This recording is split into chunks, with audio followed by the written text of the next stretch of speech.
Good thing for her to be doing. All right, and welcome to episode 4 of Professionally Obnoxious. I'm April Caldwell. And I'm Dr. Kim Bynum. And today we are going to talk to you about risks, rewards, pitfalls, and challenges of tribes. Are you ready? I think I'm ready. Okay, so let's get started.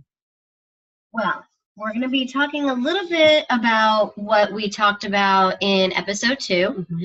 And that was when you were sharing your story about wine, women, and wealth, and our journey through that, and then with Trailblazers. And so we'll put a link back to that episode in case you guys missed it. But we wanted to share a little bit about not just the awesome points of being in the right tribe and having a great tribe, but also some of the pitfalls or challenges and some of the not so good things that can happen when you find yourself a part of a tribe, or just in a tribe that isn't a good fit, or stuff like that. So some of that stuff we encountered, or I encountered, or you went through in our journey with Wine, Women, and Wealth. But it's not about wine, women, and wealth. It can just be about any time that you are in a group where you're participating, or you find yourself, or you joined and the journey just kind of morphs where you aren't getting any value out of it, or your energy is getting depleted, or it's just sucking the life out of you, or it's just a waste of your time. Yeah. So let's talk a little bit about that. You got an example, or how do you want to get started? I don't have an example that I'm going to share. I have an example. Okay. So I think a lot of women have, or I'm not going to say that. Let me tell you about a problem I have.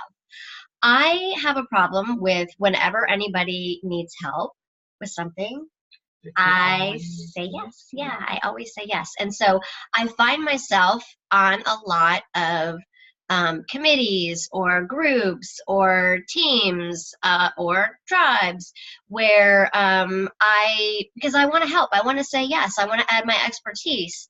And so what happens is I find myself spread very thin. And so even though it may not be the people that are the issue, the group, the tribe that I'm with, it may be the fact that it may be me. And so I don't have necessarily enough time or energy to devote to that group that has asked me to join them. And so I end up being resentful or pissed off, or just not able to do and be what they want me to be. And it leaves me not able to be a good member of the tribe. And so I think that's a pitfall that maybe other people might have had experience with. I don't know, you guys, do you do that? Do you say yes too much, overcommit, and then you're maybe not as a good contributing member, or you end up blaming them, going, you guys suck, what's wrong with you? Why are you making me do this? Right. I think that's a really valid point. In knowing you do overcommit, and then then it doesn't go how you think it's going to go, or they don't show up in the way that you show up. And so then you're frustrated, and you're like, damn it, like, why am I even doing this? And that's when I get the phone calls, and and then I yell at you, and then you're like, you're right. And then I have to extricate myself out of that tribe, and it's never fun. I don't like that. So that's one example of a pitfall. Let's talk about a good thing now. There's so many good reasons to really invest in tribes. Yes. So, and I think, just to go back to what you said, Okay. I think that there's seasons too. So it can, you can find a tribe that's your ride or die, that, you're a lifetime member of, or you can find ones that are what you need for that season in your life. So when you pick a tribe, it doesn't have to be a forever thing. You're going to change, maybe your business is going to change, they're going to change, obligations, and all of that's just going to change. Yeah, life changes. So what you're saying is, so you have a tribe, it's a great tribe, everything's good, but you're not married, like, you don't have to be married to your tribe. It's not like until death do us part, and that's okay. Yeah, or you've reached your purpose, right? Y'all come together, you've done what you needed to do, you've moved to that next space. And so if you stay in that tribe that's not, like you're saying, not fulfilling you, not energizing you, not raising you up, you need to know when's time to go. So Know when to hold them, know when to fold them, know when to walk away, know when to run. Exactly. Okay, I got Yeah. you. Yeah. And know that that's okay. Yes. And just handle it appropriately and respectfully, and it's okay. Yeah. Good point. Thanks. Oh, man, you're kind of smart. Yeah, what can I say? Kind of smart once in a while. I love it. Thanks. All right, so I can give a really good example of a tribe, of like an example of being in a tribe. Okay. So November of last year, right, when I hurt my back unexpectedly, man, my tribe really showed up. There was a nurse that I Facebook messaged on a Saturday night, and like, look, I'm in so much pain. Can you please help me? Sunday morning, she opened up her office to see me. Yeah. Wow. Yep. Then a chiropractor that I know by the name of Dr. Christy Harvell came to my house to like treat me. Like, look, I mean, that's a special kind of relationship, but she came to my house, which she did not have to do. Yep. I had others that brought food to my house, offer, like your husband took me to, or picked me up from Dr. Christie's one time, like that to me, like, because I needed help. Like my husband was having to drive me, dress me. Like that was a place in my life when I was like super vulnerable, super like, and like I did not like being in that position. Like, and it humbled me, like, and to see that these people that showed up for me, I could not have done it. I could not have done what I did without them. And that's a great example of a tribe. And, I think that's why in our day of social media and all that stuff, even something as simple as it's Facebook land and it's your birthday and you see all the people that post happy birthday or put their little birthday candles, like, heart, whatever. I mean, we don't, it's something so small, but when you look and you see, oh my gosh, look at all my people that wished me happy birthday and took that second to do that. That's one thing, and that's cool, and it makes me feel good.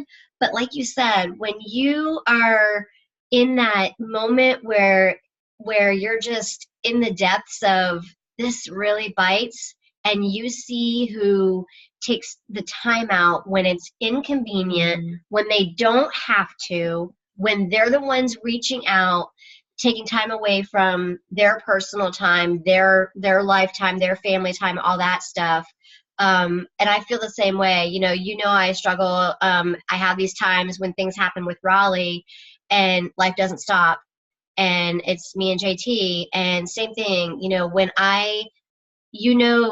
when you get those texts, phone calls, whatever, from those few people, and you guys also know who you are. It's those 4 or 5 people that are like, whatever it takes, I'm here, I'm dropping everything. What do you need? How do you need it? And when do you need it? I'm there. That tribe is the tribe that just grips your heart, and you know that you're cared for. And in this day and age, that's the tribe that we long for, that we need to cultivate and nurture. We can't live without it. Right. You can't take it for granted. You can't take it for granted, and you have to be that, right? You have to be that person to somebody, to some tribe. If I think, just to be a good human being, but kind of to have that tribe. You have to be that person in a tribe so that you know that you can have that too. Yeah. Let me ask you this. What do you think the difference between friends and tribe is? I put her on the spot. Yeah, so I believe that the difference is friends is a condition of circumstance and convenience. Okay. And I don't mean convenience in an ugly, mean way. I just mean we're friends because the circumstances, like we work together, or the circumstances in our life mean it puts us in the same location or the same span of doing stuff. Like, I'm friends with somebody because me and my kid play basketball, and so we always see each other and we're doing stuff. We go to the same school, the same events, so blah, blah, blah. Tribe, even if I didn't see you, April, for 3 years, and you went flat on your back and I saw something on Facebook, and I would call you up and be like, what are you doing? What do you need? I'm coming over right this second. because there's this deep spiritual, emotional, whatever connection that it doesn't matter of our convenient, connection or whatever involvement. It's this deeper connection. So I don't know if that articulated it, but that's for me the difference. Okay, that makes sense. I think you're What right. do you think? I think there's friends, right? Like, your moms, you both have young kids that play together, or your kids play sports together. So those are your friends, right? So, maybe you see each other. You're friendly. You're friendly, right? But if your kid moved to a different basketball team or a different school, or you mean like, would you still stay in contact, right? I think if you're friends, that's harder. If you're a tribe, that's going to happen. Yeah. You're going to stay connected. So, so I think that tribe is a group of people, we'll say women, who don't have the same circumstances, right? There's not the convenience of, we see each other every Tuesday and Thursday at basketball. So I like it. So it just came to me. So it's an intentional, deliberate coming together or connection, regardless of whether or not those circumstances allow for that to happen. Right. Yeah. So for tribe, like for the tribes that we're talking about, they come together intentionally and on purpose. They make it a point to do that. Yeah. Right. Whether it's regularly or whether it's when you're needed, when the bat signal goes up, no matter what, you're there. So yeah, I'll make Albert so smart. Yeah. Yeah, okay, I like it. All right, so what are some other challenges, pitfalls, risks? I think let's talk about risk for a minute. Okay. Well, so one of the things that I think can be challenging for an established tribe, let's say, you got this group, you're clicking along, you're like, this is so powerful, whether it's a Bible study or a networking group or just the Playdate moms that are getting together. I mean, I don't know, whatever it is that's your tribe, it could be your MLM that you're in, your team that you built for whether it's Mary Kay or your jewelry or whatever, LuLaRoe, whatever. And now you're adding to that team, or you're bringing in a new Bible study member, or whatever. You want to grow. I mean, we want to be inclusive, and we want to do those things. We're women. That's how we are. We love the community. So a risk that you take when you bring in those new members, though, is it's always, there's risk with that. And I don't mean like risk of, ooh, do I like her? But just risk of what's going to happen with the harmony of this tribe. So, and then if you don't let your tribe be open to growth, if you're not growing, you're dying, number one. And then number two, there's that perception of, oh, you guys are so cliquey. You're so, oh, you're like the mean girls. What do you think about what I'm saying? Like, there's a Yes. So I think it's a balance, right? Because you want to grow, but you've got to be inclusive of the right people, but you've got to be protective of those people that aren't going to be a good fit for whatever reason, So I think in a tribe, and I'm thinking business, like you're going to be at different levels.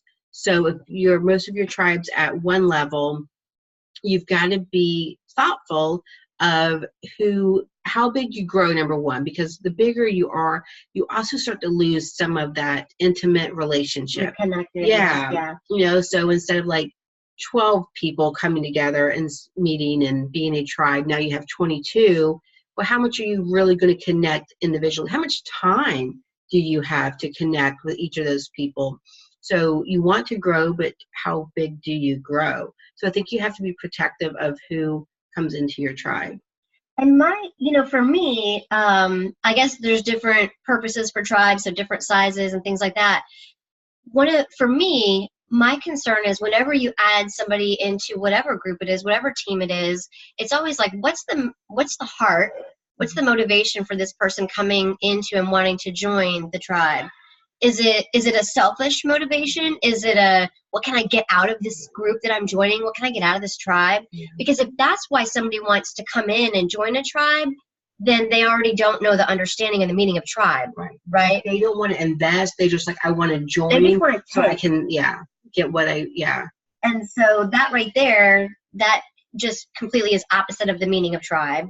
So maybe for me, if I could just read the X-ray of their heart and see their motivation, then that would help me know yes or no to coming in.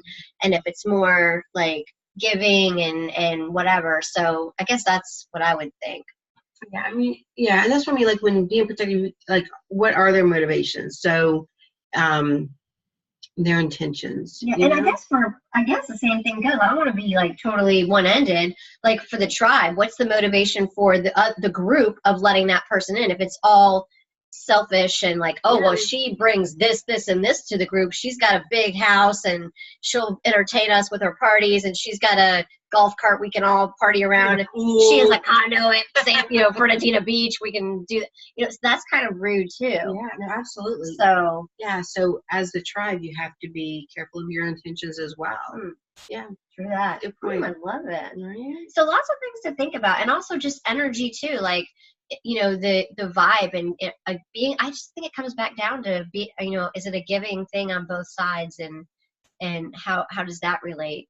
But I think the rewards, we know what the rewards are of just knowing that you have somebody that has your back, that you can just be. And this is what the other thing too, and I love about our tribes that we're a part of, which is important for me because I can't help myself. But you're in a good tribe when you can just be authentically you, unapologetically you. Yeah.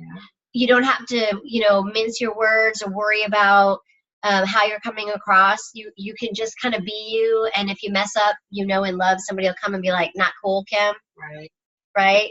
I get it all the time. So I think that's an important test of a tribe. Like whenever I love that, because when people ask me like, "Can I be honest with you?" I'm like, "Yes, please be candid but kind." Right. Right. Like I love feedback. I want you to be candid, but like, what's your intention with telling me this? Like, be kind. Like, break it to me softly, as Juice Newton would say. Yeah. Break it to me gently on that song. Yeah. Okay.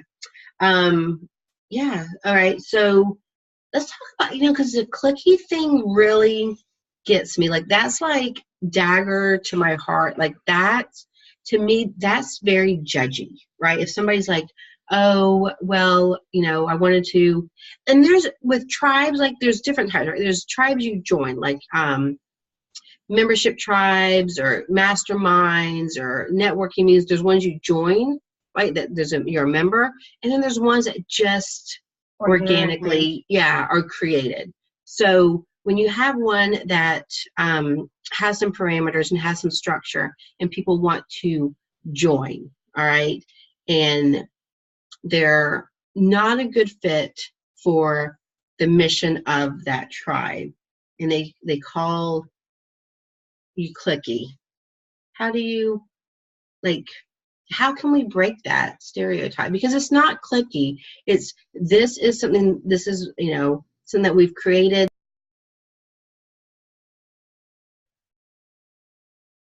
All right, so we had minor difficulty with this episode, but we are continuing with it. And we were talking about clicky, with being clicky, being called clicky.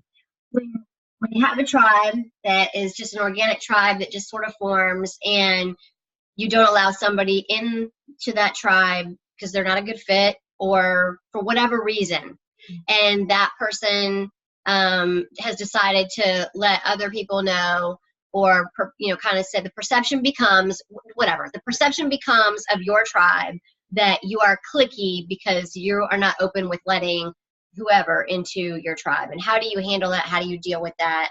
How do you manage that perception? That's what we're talking about now.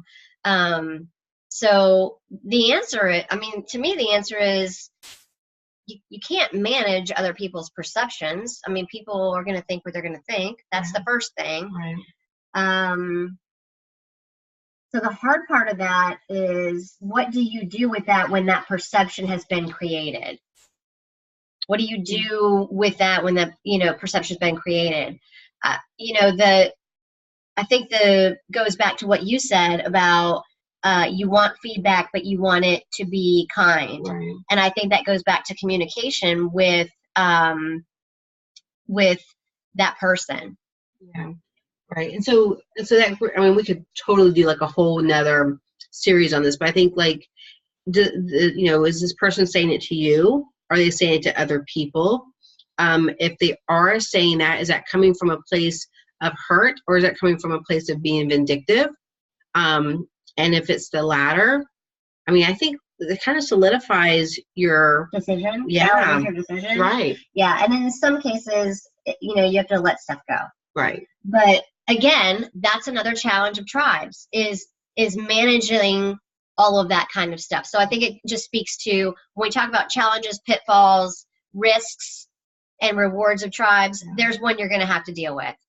It's just another risk and challenge that you have to deal with. And I guess that goes to speak to, and one of the things that we've learned about tribes is having some sort of framework of what are our criteria, and how do we, what do we decide are going to be our norms for things like that. So that's a whole another kind of deal. Right. So wrapping it up, I think we've kind of touched on a lot of different pitfalls, challenges, opportunities, risks. The rewards are so immense, but lots to think about. Yeah. All right. Well, join us next time on Professionally Obnoxious.